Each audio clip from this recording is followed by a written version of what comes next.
এটা কি? এটা তোমার প্রাইভেট ফার্মের জন্য আমার একটা ফিনান্স।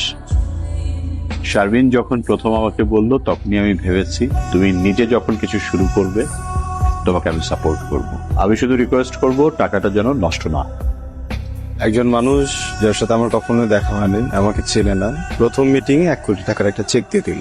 ব্যাপারটা কি স্বাভাবিক শারমিন? তুমি এত অস্থির হইতেছো কেন? না, এইভাবে হয় না শারমিন। আমাকে বোকা বানায় না, উনি তোমার পরিচিত তাই না? এগুলো বাদ দাও না। কেন বাদ দিব আমি তো বুঝতে পারছি এখানে কোনো কিছু একটা লুকাচ্ছ তুমি আমার কাছে। কথার উত্তর দাও। আমার চাচু। তুমি না আরেকবার প্রুফ করে দিলা তোমার চোখে আমি একজন অযোগ্য মানুষ। না না, কথা বলো না একদম। আমি গরিব, তোমাদের মতো এত টাকা পয়সা আমার কাছে নাই, আমার বাপের কাছে নাই। আমার জীবনে প্রত্যেকটা মুহূর্তে প্রত্যেকটা সেকেন্ডে তুমি আমাকে এটা বুঝাও যে আমাকে দিয়ে কিছু হবে না। সরি আমি নো, আমি শুনতে চাই না। চাচার টাকা আছে, 1 কোটি টাকার গরম দেখো আমার না। শারমিন, আজকের পর থেকে তুমি আর কোনোদিন আমার সাথে কথা বলবা না।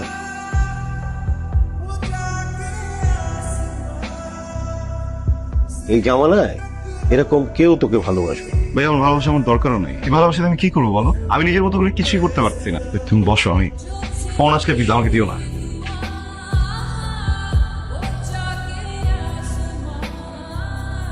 আমিও তার ব্যাপারে খুবই সিরিয়াস, কিন্তু দেখো এত নিবেদিত প্রেমিকা না আমি হজম করতে পারবো না। ভাইয়া আমরা না একটু বসি, আমি থাকবো, লামিয়া থাকবে, কথা দিচ্ছি সামনে কোনো পাগলামি করবে না। কিন্তু আপনাদের না দুজনের সামনাসামনি বসে কথা বলাটা খুব জরুরি। শারমিন খুব ভেঙে বসছে।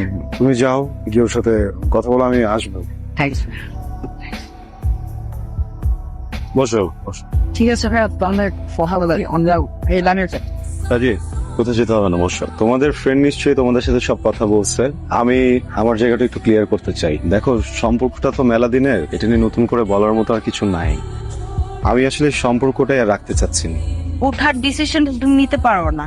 ওটার ডিসিশন নিচ্ছি না। তুমি সম্পর্কটাকে এই পর্যায়ে নিয়ে আসছো। আমি যা যা করছি, যা যা করি রিলেশনশিপে, সব আমাদের ফিউচারের কথা চিন্তা করে করছি। নাতি তোমার বাপ আমার শারমিন, আমার জীবনের সব থেকে সুন্দর মুহূর্তগুলো তুমি আমাকে দিয়েছো। বিশ্বাস করো, আমি তোমাকে অনেক ভালোবাসি শারমিন, কিন্তু আমি নিজেকে হারাতে চাই না। তুমি আমার সাথে যোগাযোগ করো না শারমিন। ভালো থেকো।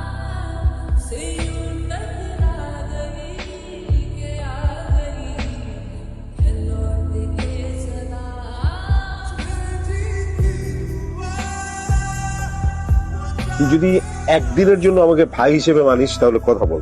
ধর ফোনটা ধর। হ্যালো, তুমি কি শুনতে পাচ্ছ? শারমিন, তুমি কোথায়? ওকে। নাফিস, কি হয়েছে? শারমিন, আমার বুকটা অনেক ভারী হয়ে গেছে। আমি ভার নিতে পারতেছি না। তোমাকে একা ভার নিতে কে বলছে? আমি আছি না। তুমি আমাকে কখনো ছেড়ো না। কখনো না। I love you. I love you too. I love you more. It's okay.